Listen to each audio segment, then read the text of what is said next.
오늘도 예배에 참여한 모든 성도들에게 하나님의 은혜와 주님의 평화가 함께 하시길 간절히 기도합니다. 네, 오늘로 이제 중반을 넘어섰습니다. 옆 사람에게 이렇게 인사하겠습니다. 네, 끝까지 견딥시다.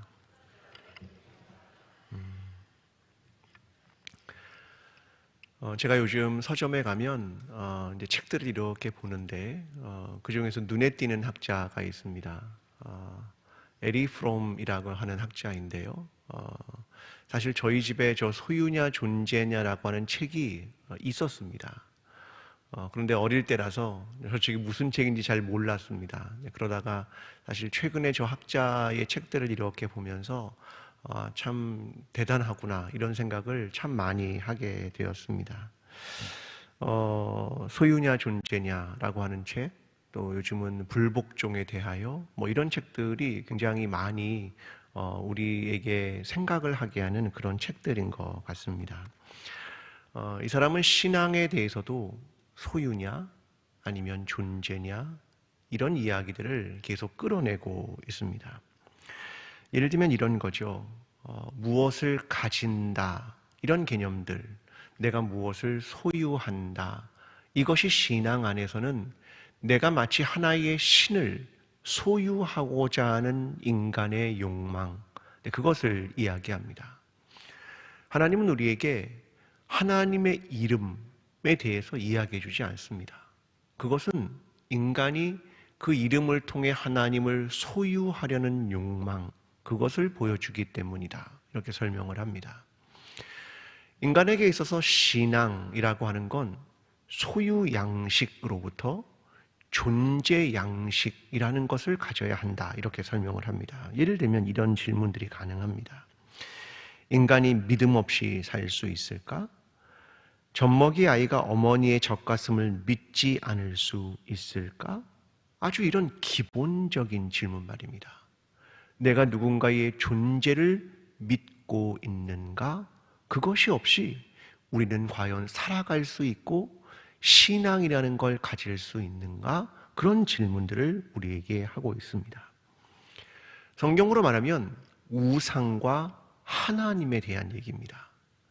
인간은 우상이라고 하는 걸 소유하고 싶어 하는 거죠. 그러나 하나님에 대한 믿음, 이것을 가지고 있는가? 여기에 대한 질문으로 끌고 가는 겁니다. 저는 인간에게는 존재라고 하는 것을 나타내는 중요한 두 가지 수단이 있다고 생각합니다. 난 어떤 존재야 라는 걸 보여주는 하나는 이름입니다. 그 존재를 말하는 이름. 또 하나는 옷입니다. 그 옷이 그 사람이 누구인가를 보여준다라고 하는 거죠. 그러니까 이름과 옷이라고 하는 건 그 존재를 보여주는 중요한 수단들이 된다는 겁니다. 자, 이런 생각 속에서 오늘 4대 교회를 한번 보도록 하겠습니다. 4대는 두아디라 남동쪽에 있는 도시입니다. 본래 기원전 6세기에 리디아 왕국의 수도였습니다. 굉장히 화려한 도시였죠. 그런데 기원 후 17년 지진으로 모든 것이 다 무너지게 됐습니다. 자, 폐허가 된 도시를 로마의 티베르 황제가 다시 재건한 도시가 바로 4대 교회입니다. 이 4대라는 지역입니다. 자, 그래서 성경은 이렇게 말하는 겁니다. 내가 살았다는 이름을 가졌으나, 근데 이 말은 그가 재건된 도시였기 때문에 살았다는 이름을 가졌으나 라고 표현한 것이 바로 그 이유입니다. 근데 이 도시에는 하나의 명물이 있었습니다. 그게 뭐냐면 도시 외곽에 있는 수백 개의 무덤들이었습니다. 그게 이 도시가 가진 대단히 중요한 명물이었습니다. 그래서 오늘 성경은 이렇게 말합니다. 내가 살았다는 이름을 가졌으나 죽은 자로다. 바로 이것이 그들의 역사적인 배경 속에 이야기되고 있는 것입니다. 우리가 잘 아는 바사의 고레스 왕이 이곳을 점령한 적이 있었습니다. 근데 그때 그들에게 있는 무기를 뺏고 그들에게 악기를 쥐어주고 춤을 장려하게 됩니다. 그때부터 도시의 문화가 사치와 음란으로 바뀌게 됩니다. 이게 4대 지역의 문화입니다. 그런데 문제는 교회도 그 문화를 그대로 가지고 있었다. 라고 하는 것이 문제가 되는 곳이 바로 이 4대라고 하는 것입니다. 자, 이런 상황에서 4대 교회에 대한 주님의 모습을 좀 보겠습니다. 요한계시록 3장 1절입니다. 자, 함께 읽어보겠습니다. 자, 시작. 4대 교회의 사자에게 편지하라. 하나님의 7영과 7뼈를 가지신 이가 이르시되 내가 내 행위를 아노니 내가 살았다 하는 이름은 가졌으나 죽은 자로다. 아멘. 자, 주님의 모습을 먼저 말합니다. 어떤 모습이냐면 주님이 여전히 7별에 관심이 있습니다. 그러니까 주님은 교회에 여전히 관심을 가지신 주님이었습니다. 근데 교회의 상황은 살았다는 이름을 가졌으나 죽은 자로다, 이렇게 말합니다. 자, 어떤 점이 과연 4대 교회에 죽었다 이런 이야기를 듣게 했을까? 이게 궁금한 겁니다. 자, 우리는 이미 앞에서 에베소 교회를 보았습니다. 그들에게 문제가 있었죠. 뭡니까? 니골라당이었습니다. 그들의 위험이 존재했습니다. 서머나 교회는요, 수많은 박해를 통해 순교자들이 나왔던 박해라고 하는 어려움이 그들에게 있었습니다. 버가모 교회는요, 발람의 교훈이 그들에게 있었습니다. 두아디라는요, 이세벨의 유혹, 내부의 문제가 그들에게 있었습니다. 4대 교회는요, 없었습니다. 외부의 어려움도 내부의 문제도 없었습니다. 여러분, 외부의 박해보다 더 힘들게 하는 게 뭔지 압니까? 안일함입니다. 다른 교회들은 문제가 있어서 그들이 그걸 헤쳐나가고자 노력을 한 겁니다. 그러면서 겪게 되는 일들이 그들에게 있었다는 겁니다. 하나님은 그들에게 이렇게 말한 적이 없습니다. 너희는 죽었다, 이렇게 말한 적은 없습니다. 그런데 4대 교회는 외부의 박해도 내부의 문제도 없었습니다. 근데 하나님은 말합니다. 너희는 죽었다. 여러분, 이렇게 생각합니다. 사람들은 대부분 교회가 다 비슷합니다. 우리는 괜찮아, 우리는 문제가 없어, 우리는 잘하고 있지. 그때부터 무엇이 사라지냐면 하나님께 기도하는 간절함이 사라집니다. 하나님의 말씀에 자기를 조명하는 일이 사라지는 겁니다. 더 이상 하나님을 찾지 않습니다. 그때 하나님이 이렇게 말씀하시는 겁니다. 내가 살았다는 이름을 가졌으나 죽은 자로다. 이스라엘에는 이름이 있었습니다. 그런데 그들이 하나님을 떠납니다. 교회라는 이름이 있습니다. 그런데 과연 하나님 앞에 서 있느냐, 교회다움이 있느냐, 그 말입니다. 우리는 교회를 헬라어로 에클레시아라고 합니다. 아마 여러분 굉장히 많이 들었던 말일 겁니다. 에클레시아. 여러분, 에클레시아라는 말은요, 교회에 쓰는 고유명사가 아닙니다. 그 당시 어떤 목적을 가진 모임이면 전부 다 에클레시아라고 불렀습니다. 교회도 하나님에 대한 신앙, 이것의 목적을 가지고 모였기 때문에 에클레시아라고 불렀고, 그 이후에 교회를 가리키는 명칭이 된 것이 에클레시아입니다. 이 말을 뒤집으면 이런 겁니다. 교회가 본래의 목적대로 하나님을 신앙하고 이웃을 사랑하는 것이 없다면 너는 다른 모임과 무슨 차이점이 있느냐, 그 이야기입니다. 이게 교회의 이름에 대한 이야기입니다. 교회가 하나님에 대한 것, 그리스도를 위한 것, 이것이 사라지고 그냥 우리끼리 모인다고 한다면 과연 친목단체와 무슨 차이가 있느냐, 그걸 말하는 겁니다. 여러분, 어느 순간 우리가 너무 안일해진 것은 아닙니까? 우리의 가지고 있는 중심과 본질은 하나님을 향하고 있습니까? 우리는 과연 광주제일교회라는 이름을 가지고 있습니까? 우리는 살아있습니까? 우리는 안일합니까? 하나님에 대한 정말로 뜨거운 중심과 이웃을 향한 사랑이 있습니까? 이것을 질문하는 겁니다. 우리는 이름이 아니라 하나님의 생명력이, 하나님에 대한 중심이 우리 가운데 가득한 광주제일교회가 되기를 간절히 기도합니다. 오늘 본문 2절과 3절입니다. 함께 읽어보겠습니다. 시작. 너는 일깨어 그 남은 바 죽게 된 것을 굳건하게 하라. 내 하나님 앞에 내 행위에 온전한 것을 찾지 못하였노니 그러므로 내가 어떻게 받았으며 어떻게 들었는지 생각하고 지켜 회개하라. 만일 일깨지 아니하면 내가 도둑같이 이르리니 어느 때에 내가 이르는지 내가 알지 못하리라. 아멘. 자, 이렇게 이야기합니다. 남은 것이 있다. 죽지 않은 부분이 있다. 이건 완전히 죽었다라는 것으로부터 사실 빈사 상태에 놓여 있다. 이런 표현입니다. 이 말은 다시 소생할 수 있는 기회라고 하는 것이 주어진 이야기입니다. 여기에 핵심적인 동사는 이겁니다. 일깨다, 깨다, 깨어있다. 그런 표현입니다. 잠에서 깨운다 이런 얘기거든요. 잠언 6장 3절부터 5절은 이렇게 말합니다. 내 아들아, 내가 내 이웃의 손에 빠졌은즉 이같이 하라.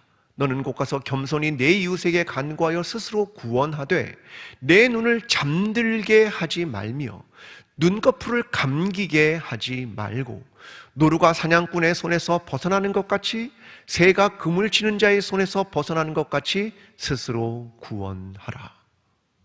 내가 사냥꾼의 손에서 그물에서 벗어나려면 뭘 해야 되냐면 잠들면 안 된다. 깨어 있어라. 그 이야기를 하고 있는 것입니다. 여러분, 깨어 있으십시오. 잠들면 안 됩니다. 게으르면 안 됩니다. 의식 없이 행하면 안 됩니다. 그래서 이 본문에 세 가지 동사를 말하는 겁니다. 생각하라, 지키라, 회개하라. 여러분, 한국교회가 오늘 깨어 있어야 하는 중요한 이슈가 하나 있습니다. 함께 고린도전서 11장 20절과 21절을 찾아보겠습니다. 이거 좀 찾겠습니다. 고린도전서 11장입니다. 20절, 21절입니다. 신약성서 277면 고린도전서 11장 20절과 21절입니다. 신약성서 277면입니다. 자, 함께 20절과 21절을 읽어보겠습니다. 자, 시작. 그런즉 너희가 함께 모여서 주의 만찬을 먹을 수 없으니 이는 먹을 때에 각각 자기의 만찬을 먼저 갖다 먹음으로 어떤 사람들은 시장하고 어떤 사람은 취함이라. 아멘. 자, 여기 보면 성만찬에 대한 얘기를 하면서 두 가지를 얘기합니다. 주님의 만찬이 있고 자기의 만찬이 있다. 이 얘기를 합니다. 당시에 교회에는 주인도 있었고 노예도 있었습니다. 그런데 교회에 모여서 이 주인들이 집에서 노예를 다루듯 하는 겁니다. 사적인 만찬을 하는 겁니다. 노예에게 어떻게 합니까? 먹다 남은 음식을 주고요. 식사하는 내내 시중을 들게 하는 겁니다. 근데 어디에 와서도요? 교회에 와서도. 너희 그것 말이다. 사적인 만찬이야. 그 말입니다. 주의 만찬은, 공적인 만찬은 모든 사람에게 동등하게 주어지는 거야. 이게 공적이라는 말입니다. 우리는 사도신경을 외울 때마다 공교회라는 말을 씁니다. 오늘날 많은 교회들이 사적인 것에 굉장히 관심이 많았고 자기의 개인의 구원에 관심이 많았습니다. 그런데 코로나19가 우리에게 깨우치게 한 게 있습니다. 교회는 뭐다? 공적인 교회야. 너희의 사적인 음식을 먹는 그 정도가 아니야. 교회는 공적인 책임을 감당해야 하는 거야. 이것을 우리에게 깨우치고 있는 것은 아니겠습니까? 여러분, 우리는요, 교회가 세상의 빛과 소금이 되기 위해서 어떤 공적 역할을 감당해야 하는가, 이 부분에 오늘 우리가 깨어있지 않으면 교회가 자기가 하고 싶은 대로, 자기 마음대로, 내가 오늘 그냥 우리의 입맛대로, 우리 마음대로 함으로써 세상과의 관계를 분명하게 할 수 없다는 겁니다. 우리는요, 오늘 깨어 있어야 합니다. 우리는 어떤 교회가 되어야 할 것인가? 세상 속에 어떠한 의미와 존재가 되어야 할 것인가? 이것에 깨어 있지 않으면, 우리의 신앙도 깨어 있지만 공적인 것에 깨어 있지 않으면 교회가 본래 갖는 공적인 책임을 감당할 수 없다. 그 이야기를 하고 있는 겁니다. 자, 오늘 하나님은 희망을 보여주기 시작합니다. 자, 4절의 말씀을 한번 읽어보겠습니다. 자, 시작. 그러나 4대에 그 옷을 더럽히지 아니한 자 몇 명이 내게 있어 흰 옷을 입고 나와 함께 다니리니 그들은 합당한 자인 연고라. 자, 여기 보면 몇 명이 있다. 어떤 사람들이요? 옷이 더럽히지 않아진 그 몇 명이 있다. 자, 이 말은 어떤 말이냐면 소수의 이름들이 있다, 그 말입니다. 자, 여기에 희망이라는 겁니다. 도덕적 타락에 물들지 않고 이단에 물들지 않은 그 옷을 더럽히지 않는 사람들. 원래 소아시아 지방에는 이단들이나 왜 그 종교들, 다른 종교들이 많이 있었습니다. 근데 그들은 신전에 들어갈 때마다 얼룩이 묻은 옷을 입고 제사를 드릴 수 없었습니다. 그건 뭘 의미했냐면 신에 대한 모독을 의미했습니다. 여러분, 하나님께 제사를 드릴 때 마찬가지 아닙니까? 흠이 없고 점이 없는 걸 드리는 거하고 똑같은 겁니다. 그래서 5절에 이렇게 말합니다. 이기는 자는 이와 같이 흰 옷을 입을 것이요.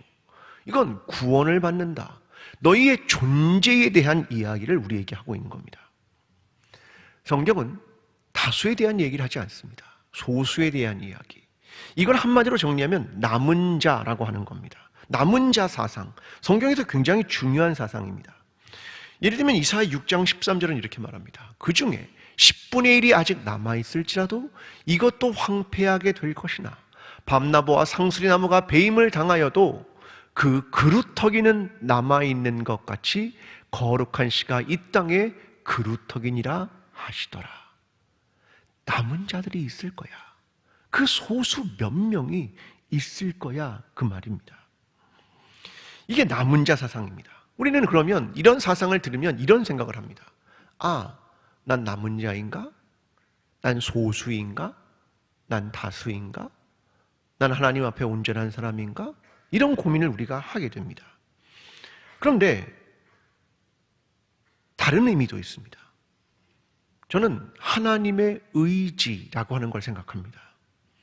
내가 반드시 남겨두겠다. 내가 반드시 부활시키겠다. 내가 반드시 다시 살리겠다.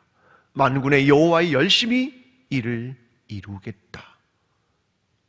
하나님의 끈기와 너를 포기하지 않겠다고 하는 하나님의 말씀이 이 안에 함께 있는 것입니다. 오늘 우리는 우리가 할 수 있는 일, 세상에 물들지 않는 일, 죄악에 물들지 않는 일, 잘못되는 일, 이런 것들로부터 멀리하는 것은 우리의 책임이고, 하나님은 끝까지 하나님의 열심을 통해 우리를 붙들겠다고 말씀하십니다. 그래서 우리에게 소망이 있는 것입니다. 이러한 자들에게 5절에 이렇게 설명합니다. 내가 그 이름을 생명책에서 결코 지우지 아니하고 그 이름을 내 아버지 앞과 그의 천사들 앞에서 시인하리라. 자, 그의 이름이 등장합니다. 생명책에서 결코 지우지 않을 거야 라고 이야기합니다. 자, 이것은 구약 사상으로부터 시작됐습니다. 모세도 출애굽기 32장 32절에서 자기의 이름을 지워달라고, 백성들을 구원해달라고 할 때 바로 이러한 개념들을 사용한 겁니다. 시편 69편 28절도 이런 말을 합니다. 그들을 생명책에서 지우사 의인들과 함께 기록되지 말게 하소서. 이게 유대인들에게 생명책이라는 개념이 있었다는 겁니다. 근데 이런 개념들은 상징이죠. 여러분, 진짜 생명책이 하늘에 있을까? 이런 질문을 해보는 겁니다. 그러면 하나님이 오늘 여러분의 이름을 썼습니다. 근데 오늘 잘못했어요. 그럼 어떻게 합니까? 지우개로 지웁니까? 지워요. 말 잘 들으면 다시 썼다가, 그렇게 할까? 상상을 그냥 해보는 겁니다. 아마 이런 개념들은 아마 중요하게 우리에게 이해를 돕는 개념들입니다. 정말 있는지 없는지 그건 잘 모르겠습니다. 근데 어쨌든 구원에 대한 이야기를 상징적으로 하고 있는 겁니다. 그러면서 그 이름을 내 아버지 앞과 그의 천사들 앞에서 시인하겠다, 증언해 주겠다, 이 이야기를 하고 있습니다. 마태복음 10장 32절도 이렇게 말합니다. 누구든지 사람 앞에서 나를 시인하면 나도 하늘에 계신 내 아버지 앞에서 그를 시인할 것이요, 내가 너를 증언해 주겠다, 이렇게 설명하는 겁니다. 여러분, 4대 교회 이야기는 존재에 대한 이야기입니다. 어떤 존재가 되어야 하는가. 그래서 이름과 옷에 대한 이야기를 등장시킵니다. 소유가 많으면 사람은 안일해지게 되어 있습니다. 소유가 많은 기독교 국가들은 부자가 되면서 기독교율이 하락을 경험했습니다. 예를 들면 프랑스 1%입니다. 기독교율 1%. 오늘 우리가 속한 장로교의 창시자가 켈빈입니다. 그가 프랑스 사람입니다. 종교 개혁을 했던 그가 프랑스 사람입니다. 그런데 소유와 부가 결국은 신앙을 안일하게 만들었습니다. 많은 것을 가졌을 때, 우리는 어떠한 도전도 없을 때 더 이상 기도하는 일이나 회개하는 일이 없이 사라져간다. 그 경고를 하는 교회가 바로 4대 교회입니다. 그래서 코로나19는 우리에게 도전이기도 하지만 기회를 줍니다. 어떤 기회요? 회개할 기회, 돌아설 기회. 그걸 우리에게 깨닫게 해주는 기간입니다. 여러분, 이때 다시 깨어나서 하나님 앞에 바른 신앙으로, 존재하는 신앙으로 나아가며 살았다는 이름과 함께 살아있는 존재의 생명력으로 살아가는 저와 여러분, 광주 제일교회가 되기를 간절히 축원합니다. 기도하겠습니다. 살았다는 이름과 함께 우리의 존재가 살아있게 되기를 기도합니다. 하나님의 생명으로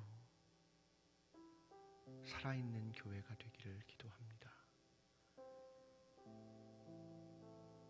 온 존재를 다해 하나님과 이웃을 사랑하는 교회가 되도록 주님 우리를 도와주시옵소서. 이제는 우리를 위하여 십자가를 지시고 부활하신 예수 그리스도의 은혜와 하나님 아버지의 끝없는 사랑과 성령님의 교통하심이 오늘 안일함이 아니라 중심을 다해 하나님을 사랑하며 깨어있기를 소원하는 여기에 머리 숙인 모든 주의 백성들 머리 위에, 광주제일교회 위에, 나라와 민족 위에 지금부터 영원까지 함께 하시기를 간절히 축원하옵나이다. 아멘.